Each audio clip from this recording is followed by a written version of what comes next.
Iniciamos Pensamientos Críticos aquí en Ecuador TV. Bienvenidos y bienvenidas, amigos televidentes. En este primer bloque tendremos al doctor Mauro Andino, asambleísta y presidente de la Comisión de Justicia y Estructura del Estado ecuatoriano. Aquí le doy la bienvenida y lo saludo. Mauro, buenos días y gracias por estar con nosotros. Gracias, Carlos. Un gusto poder compartir en esta mañana. Bueno, se pensaba, o se hubiera pensado, que los hechos de corrupción en relación al forjar las edades de los futbolistas en el Ecuador hubiera desaparecido. Pero tú has actualizado el tema presentando una denuncia. ¿Esta denuncia ya está aprobada o está en la fase investigativa, Mauro Andino? Carlos, lo que tú acabas de señalar es un hecho cierto. Lo que hemos hecho es volver a la palestra, a poner en la mesa de discusión lo que ya ha venido sucediendo por décadas. Yo recuerdo de los hermanos mellizos, que no eran ni mellizos ni hermanos. Yo recuerdo de Cheme, de Quirós y tantos futbolistas que ya afrontaron estos problemas. Y lastimosamente la justicia ordinaria no hizo absolutamente nada.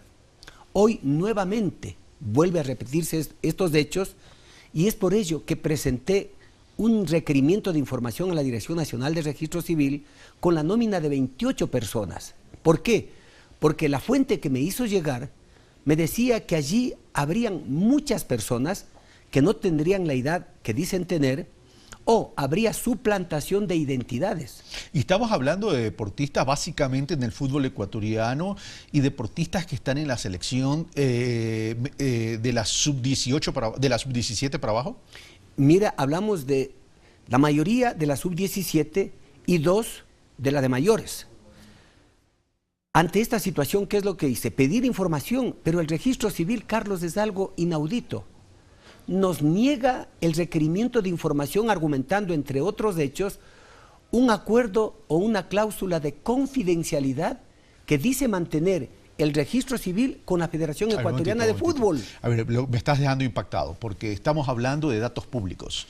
Estamos hablando que los datos en el registro civil son datos públicos. ¿Qué confidencialidad puede existir con datos públicos? Carlos, probablemente, o casi seguro, el hecho de tratarse de datos personales, y más aún cuando se trata de niños o adolescentes, obviamente que hay una reserva. Pero lo grave, Carlos, es que al existir una cláusula de confidencialidad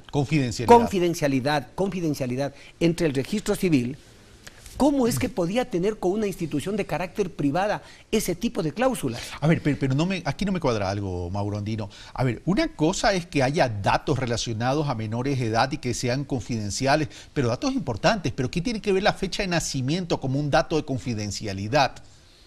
Obviamente, esas son las grandes preguntas y las grandes respuestas que tendrá que dar a conocer la Dirección de Registro Civil.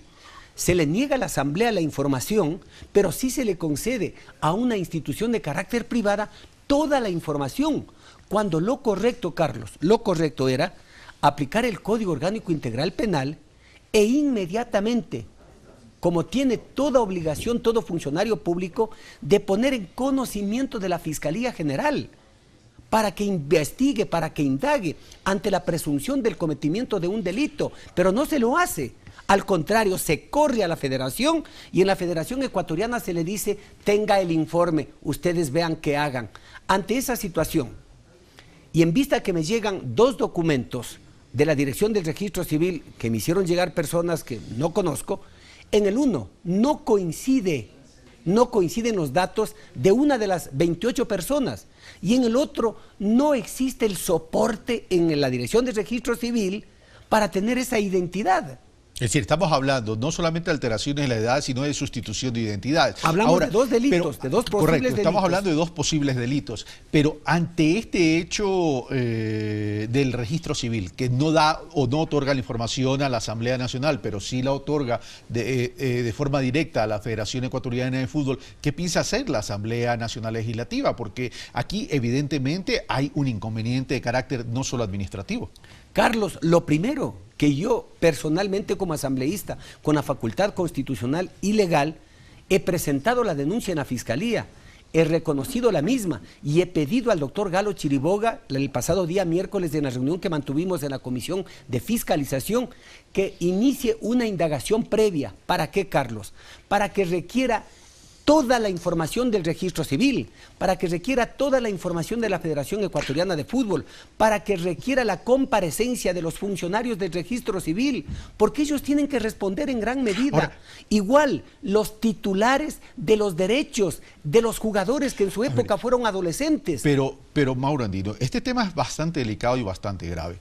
Porque estamos hablando que si hay hechos de sustitución de identidades y de alteración de edades, en su gran mayoría de chicos menores de edad, para que haya sucedido eso, no se produjo sin el consentimiento de algún funcionario del registro civil, por un lado.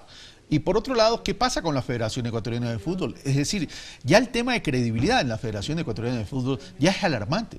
Efectivamente, aquí deben estar involucrados funcionarios del registro civil, porque hay la ley de registro civil, allí se establece el procedimiento claro, preciso, transparente de qué hacer en una inscripción tardía, de qué hacer en una rectificación de un nombre o de un apellido, el reconocimiento paterno, el reconocimiento materno, pero allí deben haber culpables. Allí deben haber culpables. Por otro lado, la Federación Ecuatoriana de Fútbol tiene una comisión de investigación. ¿Qué ha hecho? Lo único, hoy quienes aparecen como víctimas, Carlos, que son los jugadores, han sido sancionados en muchos de los casos con la suspensión para que no puedan ellos jugar determinados partidos.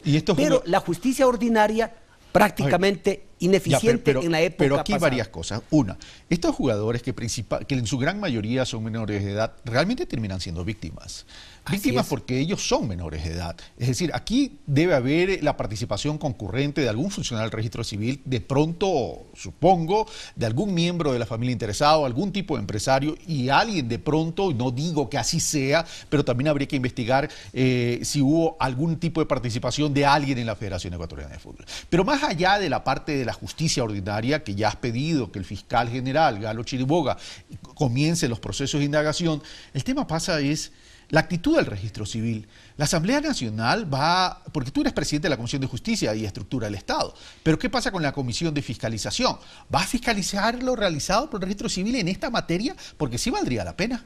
Mira, el pasado día miércoles estuve en la Comisión de Fiscalización y allí compareció el fiscal de la Nación, el doctor Galo Chiriboga, con el propósito de tratar temas relacionados con la Contraloría, con los informes de la Contraloría. Y allí aproveché yo para pedirle que dé celeridad a esa denuncia. Y en la comisión lo que me permitieron es hablar brevemente porque era otro tema. Sin embargo, en la comisión se comprometieron a que haga el pedido para que comparezca el director a dicha comisión, sin perjuicio, que se lo pueda convocar a la misma Comisión de Justicia y Estructura del Estado, para que rinda cuentas, para que informe, porque aquí lo que estamos es precautelando los derechos de los adolescentes, que son víctimas de unas mafias, de unos grupos que lo que han hecho es transformar en mercadería a los jugadores, en un objeto, ¿para qué? Para llenarse los bolsillos, ellos. Y ahora aparecen como víctimas los adolescentes, los jugadores. Por eso yo pido justicia y pido que se esclarezca estos hechos y que no ocurra como en el pasado, en donde prácticamente no se hizo nada a través de la justicia. Solo las víctimas fueron los jugadores a los que se les sancionó administrativamente. Hasta allí llegamos. Hoy esperamos que eso no vuelva a ocurrir. Siempre se rompe por el más débil. Por la cuerda, por el lado más débil. El registro civil forma parte del Estado. ¿Has tenido algún acercamiento con el director general o nacional del registro civil por un lado y por otro lado con las autoridades del Ejecutivo? Porque este depende del Ejecutivo. Mira, yo hice el requerimiento de información, pero lastimosamente se me negó, argumentando, entre otros puntos, insisto, que existía esa cláusula tan sospechosa entre la Federación Ecuatoriana y la Dirección de Registro Civil y que por ello no se nos podía entregar la información. Sin embargo, ya el propio abogado del Registro Civil dio cuenta que de los 28 nombres que yo había propuesto para la información, tres no tenían la edad que decían tener, eran ya mayores de edad, y de los 3, 2 habían suplantado la identidad. Es decir, que hablamos de un delito de adulteración de documentos públicos y un delito de suplantación de identidad. El tema es el siguiente. tú hablas de una nómina de 28, que una fuente que te reservas el derecho de mantenerla en reserva te ha pasado. ¿Existiría la sospecha, existiría la sospecha, Mauro, de que no sean 28, que si no sean mucho más y que esto vaya más allá de los deportistas? Mira, esto va mucho más allá de los deportistas, porque lamentablemente familiares, padres de familia, dirigentes, dueños de los derechos de las acciones, de los futbolistas, les han inducido a cometer este tipo de delitos. Y el propio presidente del Club Nacional, el día de ayer, salió ya también a dar a conocer a través de los medios de comunicación que 3 jugadores del Nacional tendrían problemas similares a los que hoy estamos hablando y que en estos días depurarían, dice, del Nacional. Entonces, esto recién empieza, esto recién se inicia por el bien del fútbol, un deporte al que queremos mucho y deporte que nos da muchas alegrías, satisfacciones, pero mi pregunta, debe depurarse. Mauro, ya para terminar, no iba destinada, porque ya lo habíamos hablado y de hecho así parecería, en cuanto a quiénes estarían implicados en este hecho. Sí, evidentemente va más allá de los deportistas, pero me refiero ¿podría existir sospechas de que hay alteraciones o sustituciones de identidad que no tengan nada que ver con el deporte? Porque si esto se presenta ahora, ¿qué credibilidad tenemos? Bueno, en el pasado ya escuchamos lo que pasó con un grupo de chinos que obtenían su nacionalización o algunos trámites y en donde estaban involucrados el registro civil, lastimosamente. Por lo tanto, yo sí pienso que hay que hacer una depuración en el registro civil, a los malos elementos sacarlos, y no solo sacarlos, investigarlos, indagarlos, sancionar, a fin de que sea la justicia la que los sancione. Y si se asigna responsabilidad, sancionarlos. Efectivamente, Carlos, por el bien del fútbol, por el bien del prestigio del Ecuador, que corre el riesgo inclusive, de acuerdo a lo que establece el reglamento, a que no pueda participar en ese Mundial de la Sub-17. Y por la confiabilidad de los datos públicos. Así Mauro es, Andino, Carlos. muchas gracias. Nosotros Gracias. continuamos con Pensamiento Crítico.